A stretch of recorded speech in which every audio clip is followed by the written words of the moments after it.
वीर में असाधारण स्तर की शक्ति है। आप लोग इसे जेएनयू की चादरों पर फैला रहे हैं, ठीक है? ठीक है। अगर आप इसके साथ ये कर रहे हैं तो यह आपकी मजबूरी है। हमारे पास एक शरीर है, हम इसे खुद से अलग नहीं कर सकते, ये मौजूद है। शरीर की अपनी जरूरतें हैं, जैसे कि शारीरिक भूख है, वैसे ही कामुकता है। पर किस हद तक, यह आपके ऊपर है। योग विज्ञान में इसे वीर्यम कहा जाता है। यह सबसे शक्तिशाली चीजों में से एक है। जाहिर है यह शक्तिशाली है, अगर आपको खोजना आता हो तो।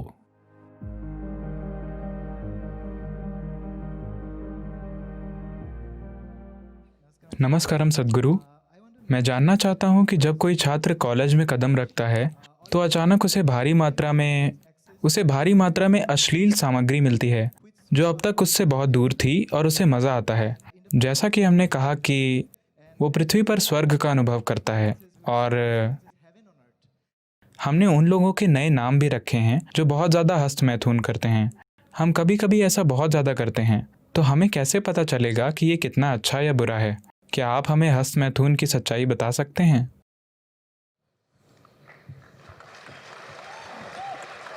ओह, यह एक लोकप्रिय प्रश्न लगता है।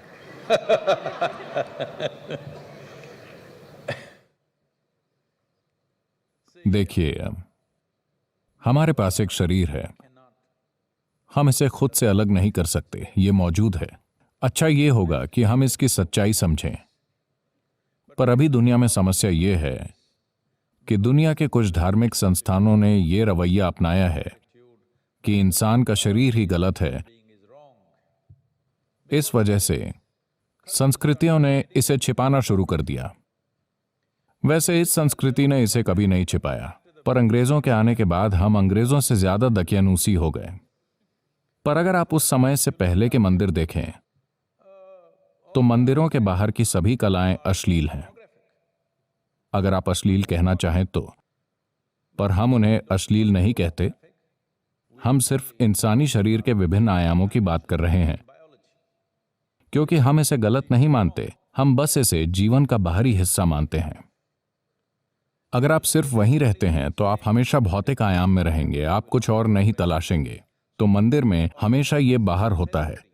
आपका काम है इसे देखना और समझना कि ये जीवन की बाहरी चीज है और जीवन की गहराई में जाने की कोशिश करना, पर साथ ही इसे नकारना नहीं, न इसका महिमा मंडन करना, न ही इसे नकारना। यह सबसे महत्वपूर्ण बात है। पर आपके कॉलेज में इन चीजों को देखा जाता है, आपका इंटरनेट या जो भी। लोग मुझे बताते हैं, किसी ने मुझे बताया, मुझे नहीं पता कि यह प्रतिशत सही है या नहीं। जब मैंने पूछा कि सामग्री क्या है, मैं इंटरनेट और इसकी सामग्री को समझने की कोशिश कर रहा था। इंटरनेट पर वास्तविक सामग्री क्या है? उन्होंने मुझे बताया, आपको पता होना चाहिए। उन्होंने बताया कि इंटरनेट पर 70% सामग्री अश्लीलता है। क्या ऐसा है? आपको पता होगा।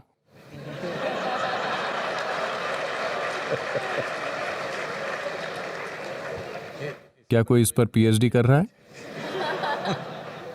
उन्होंने मुझसे कहा 70%। मैंने कहा 70% अश्लील चीजों का होना गलत है और ये एक बीमारी है। अगर ये एक छोटा प्रतिशत हो तो ठीक है। 70% एक तकनीकी मंच पर जहां लाखों चीजें हो सकती हैं, दुर्भाग्य से वहां अश्लीलता है। जीवन का सिर्फ जीव विज्ञान, ये बहुत दुर्भाग्यपूर्ण है। क्योंकि जब आप एक इंसान के रूप में आते हैं तो आपका शरीर आपके जीवन का मुख्य हिस्सा नहीं है, यह आपके जीवन का एक हिस्सा है।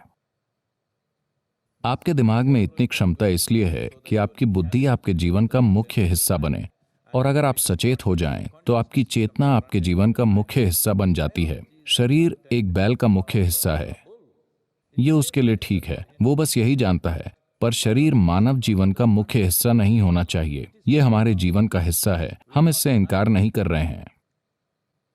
तो आपके जीवन के एक चरण में यह ऐसा होता है। एक 95 वर्षीय व्यक्ति अपने डॉक्टर के पास मेडिकल जांच के लिए गया।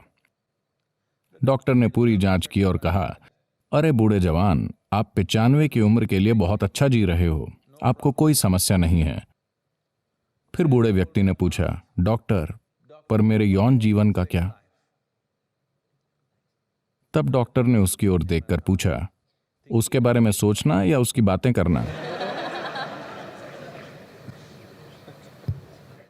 तो जीवन के कुछ चरणों में आप सिर्फ इसकी बातें करते हैं या इसके बारे में सोचते हैं। कभी कभी आप इसमें लिप्त होते हैं। ये जीवन के गुजरते हुए चरण हैं। आपके लिए ये किस हद तक जरूरी हैं, इसे आप सबसे अच्छा तय कर सकते हैं। पर साथ ही आप अपने शरीर को समझने के लिए यहां नहीं आए हैं। कम से कम आपको जीव विज्ञान में एमएससी करनी चाहिए थी। आपको एक तकनीकी संस्थान में जीव विज्ञान की खोज करके समय बर्बाद नहीं करना चाहिए। क्या इसका मतलब यह है कि आप में जीव विज्ञान नहीं है, आपकी शारीरिक जरूरतें नहीं हैं?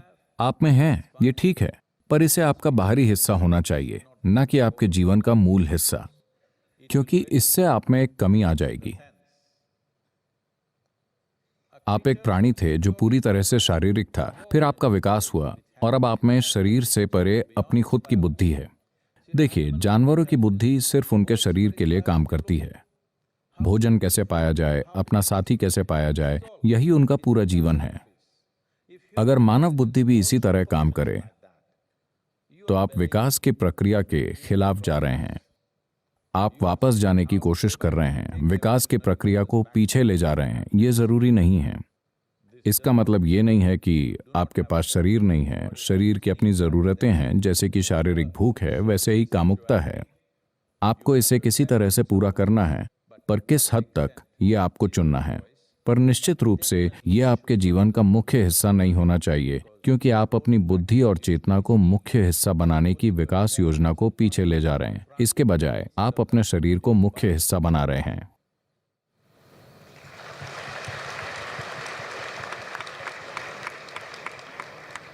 शारीरिक, मानसिक और आध्यात्मिक कल्याण के लिए मनुष्य का वीर कितना महत्वपूर्ण है?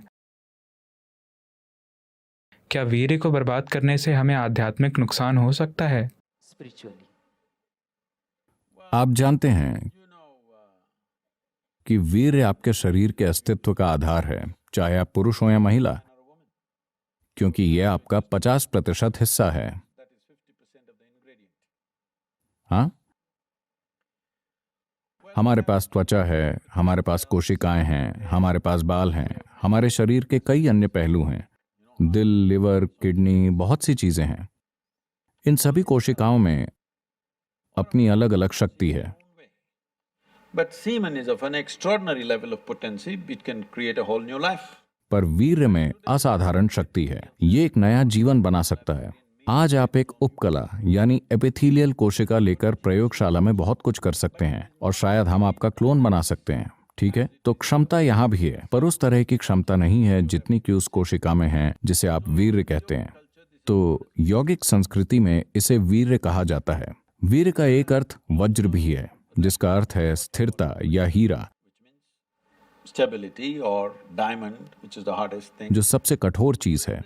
तो मानव शरीर में वीर्य को वज्र के समान माना जाता है। इसका मतलब है कि ये सबसे शक्तिशाली चीजों में से एक है, अगर आप इसका उपयोग करना जानते हो तो। इसके उपयोग का एक तरीका है कि आप इससे बच्चे पैदा कर सकते हैं, ये एक बात है। अगर आप ये सवाल इसलिए उठा रहे हैं क्योंकि आप लोग इसे जेएनयू की चादरों पर फैला रहे हैं,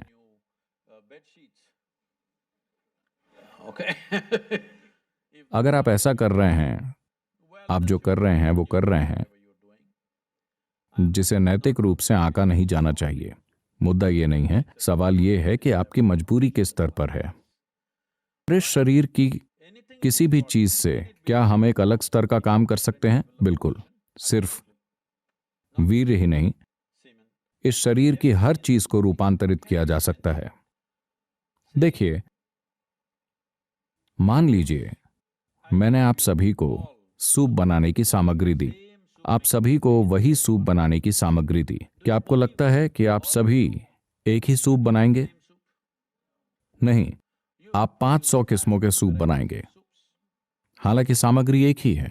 अभी हमारे साथ यही हुआ है। हम सभी मौलिक रूप से एक ही सामग्री हैं, पर देखिए हम में से हर एक कितना अलग है। अलग अलग सूप। अगर मैं आपको सूप बनाने की सामग्री दूं, तो आप एक शानदार सूप या एक घटिया सूप बना सकते हैं। ये इससे तय होगा कि आप में कितना कौशल है ना? तो ये हर बात पर लागू होता है, न सिर्फ वीर्य पर। आपके शरीर और आपके मन के हर आयाम को आप किसी जबरदस्त चीज में बदल सकते हैं या इसे औसत दर्जे का या एक गंभीर समस्या बना सकते हैं। आपके जीवन का हर पहलू, यही जीवन के इस पहलू के लिए भी सच है। ये वही ऊर्जा है।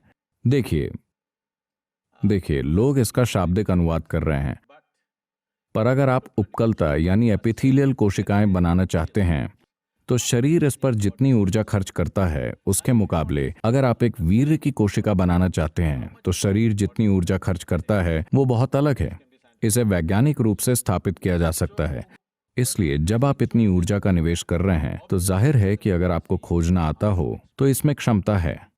लेकिन क्या आप में खोजने की क्षमता है? क्या आप खोज करने में सक्षम हैं? क्या आपके पास ऐसा करने के लिए जरूरी साधना और मार्गदर्शन है? ये एक बड़ा सवालिया निशान है।